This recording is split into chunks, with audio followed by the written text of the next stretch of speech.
All right, Joshua, Eugen, you, Joshua, you ended up second place, and Eugen, you ended up going top 4, right? Third, yeah. Third place. Okay, apologies.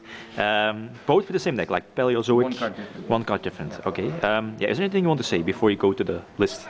I mean, I went 11-0 in Swiss, Uh-huh. and then I went all the way to the finals, and I was like, let's do it, 16-0. Yes. I wanted it so bad, especially because the tournament was like so big, and the top 4 was just like amazing. Yeah, indeed. Billy, Marcelo, Eugen. Yeah. It would have been really nice, but like, what can I do? Lost game 2 to Emptiness, lost game 3 to Denk. I was like, okay, I guess. So, Yu-Gi-Oh, yeah. I mean, Billy deserves it, so it's fine. Okay. Yeah. I didn't went undefeated, and I was in top 4. Right. Thanks to Josh for helping with the deck Yeah. list. And yeah. Okay. Yeah, I played Paleozoics because it's like, it's the best deck right now, even though it has so many traps. It's usually not my thing, but it really doesn't work like a trap deck. It works a lot different. So yeah, 3 swap frogs. Ultimate is important, like really important. The legend says you can like bounce opponents' monsters to gain normal summons and stuff like that. No, I'm joking. It's the best frog. The frog ratio is really standard. Everyone's playing the same right now. 3 dupes and 2 Ronins. It's just pretty standard. And 2 maxis, simply because this deck is like, it auto wins going first almost always. Like I only lost 2 games where I went first, and one was to Billy to Denko, and the other one was a mirror match, I think against Eugen. Yeah. Right. Okay. And like going second is really good, and even if you draw it later, level 2 actually matters a lot. Like I exceeded with it like quite a lot. I don't know if you did, probably too, right? Oh, what? Exceed with it? No. No, never? Well, I did like 3 or 4 times where I just like One time only where I already activated 2 pots and had like 9 cards left. You have to do something with them. Yeah, true. Yeah. Well, like that definitely comes up. Like you can definitely exceed within this deck. It's viable. Spells are only 3 pots. Of course. Yeah. It doesn't really hurt the deck unless you hit both Ronins or too many frogs, but normally it's really fine. It's just broken. There's no upstart in this deck simply because it has a lot of trouble. Not a lot of trouble, but just like the OTKs are usually really close, or like the turns where you do a lot of damage, you usually just barely win. Right. So the 1000 of upstart actually matters, and the upside is not really like the deck's already really consistent. You don't need the draw, because the only card you really need turn 1 is Swap Frog, or like really want. All the other stuff is fine. Yeah. Paleozoics is I played 13, he played 14. We played 3 of each of these. This is Oleonidas is MST, Dynamiscus is banish a face-up card, Canadia is Book of Moon, also 3, and 2 Marella is the Foolish Burial for traps. It's pretty standard ratios so far. Then 1 Leon Choilia, something, returns a banished card to the grave. It's pretty bad if you draw it opening hand unless you have swap or pot, but like it's just like if you happen to hit too many Ronins with the paw, it's pretty good. You can always activate it after you've banished for Ronin or pot, and it's just a really solid card. Recycle stuff. And then I played 1 Pekaya, he played 2, he played 41, played 2 of this. And I was going to, like, the reason why he played it was because I changed it when I was in line to give in my deck list. I was like, am I really gonna play 41? Do I really do 41? I was like, nah. Like, I changed it last second, like, at the table where he's checking your deck list. I was like, nah, give me a pen, I have to change that. Like, I'm not playing 41, but like, yeah, this card is really good, but like, it's situational because you need to keep the others in hand for it. So in the end, I decided to just play 1 to search it with the Exceed when I need it. Right. Okay. Did you ever like dead draw the second one? How were the 2 for you? Really good, or like? I never draw the second one dead. It was fine. Yeah. I mean, it's good. It's a good card. It's one of the best ones you can just Playing activate. 41 is also fine. Yeah, it's not terrible, but like I just couldn't do it. My heart couldn't do it. 3 Reckless is the best trap in the deck in my opinion, simply because you can always activate it. It gives you more resources and triggers the guys in the graveyard. There's just no downside to it in this deck. It's just amazing. Even if you don't draw multiples, you don't need to draw multiples. I drew multiples like twice this weekend, or 3 times maybe, but like it's always been good. 3 Baboku. The main thing in this deck is like you don't play that many actual defensive traps. There's like 7 or 8. You play stuff like this that you can always activate just to trigger your stuff. You don't really want to stop your opponent from playing. You just want to play your own game. And the Bochum is one of those cards because all of the guys are unaffected by monsters. It's just really like it's just pretty retarded. You just activate this, and most of the decks just can't do anything about it. So like, it's not that much about like stopping your opponent, but just like making you yourself go ahead on board. So yeah. 3 barrier is the best like actual trap in this deck. You know, it's like super good. Block everything for a turn. Even strong going second against stuff like Metal Foe because they like the boards that Metal Foe do turn 1 are not really like dangerous for this deck. So like you just call Pendulum turn 2 or Fusion or whatever. It's super flexible, and all the guys are chainable to it. So it's a really good card. And then 3 strikes, which are like they don't have synergy with Paleozoics, but like in the first 1 or 2 turns, this deck plays like a trap deck. Afterwards, not. After you make like Opabinia and stuff, it really is like a combo deck. But like the first 1 or 2 turns, you play a trap deck. You set up your graveyard, you stop your opponent from killing you, and this card is really good. This is the best trap to do that, I think. So 3 strikes, yeah.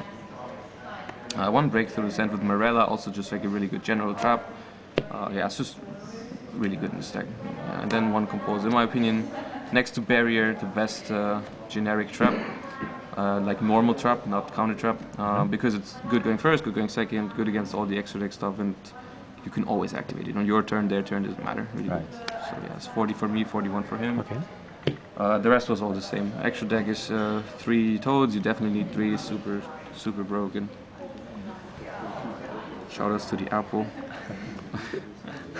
Then 2 Opabinia. 2 Opabinia is totally fine, even though that is. It's like almost no pun intended. It's almost better than Toad for this deck because it makes all your traps become spells basically, and like you really like all the turns where you go off, you make this first, and afterwards you make the Toads. You know, so this enables all this stuff. But still, you don't need 3. Like you make 1, it gets like striked or something. You make a second one, but like the third one never comes out. Okay. 2 of this guy is also really broken. I made 2 like once or twice, but like. Both of them unaffected by monsters, and this guy, if he has a trap as a material, quick effect, he can destroy cards. On your turn he pops a card, and their turn he pops a card. Really nice. And then whenever a trap is sent from your field to the graveyard, you look at the top card of your deck, and if it's a trap, you add it to your hand. Yeah. Like, yeah, this deck plays 27 traps, so pretty much you activate 1 trap, it goes to grave, you get the next one. And then there's some situational stuff, these 2. I made this once, never made this, but like you need this, and the rest is just like situational stuff. Oh, these 2 actually do come up quite a bit, like Cat Shark and Dagosta Phoenix. Cat Shark is doubles the attack of the other guys, because this deck, like the extra deck, is actually like I think the biggest thing is it's 2400, so 2200. No, 24 is the biggest. 2200. Like you need this to get over stuff. You know, just like this. And Dagosta Phoenix is just for OTKs, especially these 2 together happen also. Then there's Downerd, just in case you have like these left over in like main phase 2 and you want to put something big over it. I won top 4 against Marcelo with this in time. Right. Because I made this, and he was like, he had no cards, no hand, no field, but he was like 800 life points ahead, and next turn was my last turn, so I just made it over this in case he drew a monster to set it. And he drew Maxi and set it, and if I didn't have this, I would have lost because I couldn't get damage over the set Maxi, so I just did piercing damage and I won. F-Zero is pretty good tool. I OTK'd Billy with this in time. He was like 8,000, 3 monsters in defense, and I just OTK'd him. It was in Swiss where I won, but like, yeah, it comes up. It's pretty good. And then there's Dante and a Buster for cherries. Right. Okay. 3 cherries. Yeah, I mean, It's cherries. I was not gonna play it at first, but I was like 11 or 12 cards on my side, and I was like, I want something for the mirror and for ABC going second, and it's probably the best thing to cover both matchups. 3 system down. In my opinion, one of the best cards, or if not the best card against ABC. Like these 2 together make you probably favored going second against that deck. So going first you win, going second you win. So yeah, you win. 3 Cosmic Cyclone. Outs like stuff like Decree. I saw Decree once this weekend. Also really good in the mirror because it's like it's chainable. And it's not a trap, so like they activate a trap and you chain this and they can't bring back their guys and they lose another card. It's pretty good. Also good against metal foes because it hits like scales, banishes them, combination, fusion. Yeah, it's really good. 2 Dark Hole and Raigeki are just because this deck in general has trouble dealing with boards, but also because Denko Sekka and Jinzo are things. Yeah, I mean, Metal Foe doesn't really OTK you if they play Denko because they can't use the scales and stuff like that. So their turn is usually just going to be Denko, Pendulum, some guys in attack, and then you can Dark Hole the Denko and then you can still win, unless it's timeout. Yeah, indeed. Yeah. Yeah. Warning, I didn't want to main it because it's terrible going second. Like Strike and Barry are okay going second in most matchups, but this is just like super bad. I wanted it when I went first. I wanted it always so like Denko, Jinzo, all that kind of stuff. Yeah. Generally good card going first. So yeah, that's it. Third Morella for going first in the mirror and against ABC. In the mirror because you want to be the first one to get traps to the graveyard, and like this is the easiest way to get it because stuff like this can be really dangerous turn 1 in the mirror. Because if you activate this, like they said 4, you activate the end phase and you hit their trap, and then it starts where you both have a trap and it's super awkward. And this is just easy. Like you go first with it, you activate another trap and bring it back. So, and then I played against ABC. I played this. To send with this, it's you banish it from grave, and all the monsters in the hand lose a level. So it's basically like a barrier on next seats against ABC going first, just because like everything's level 3 now. So what are you gonna do with it? You can make Dante with from cherries. Yeah. So like that, but like it's pretty solid. Yeah, that's it. All right. Okay. Guys, any last words? Anything you want to say? Eugen. No, I mean shoutouts to Billy. He deserved to win. He played well when we played, so it's fine. I came to America. I came to Europe, and he did well. So yeah, man. It was always me who was playing Denko and like beating people with the traps, punishing them, and this time I got punished, so it's fine. It happens. It's okay. Okay. Yeah, guys. Thanks for the list. Joshua, congrats with your 2nd place. Eugen with your 3rd place. Yeah. Okay. Thanks for the list, and have a safe trip back home. See you.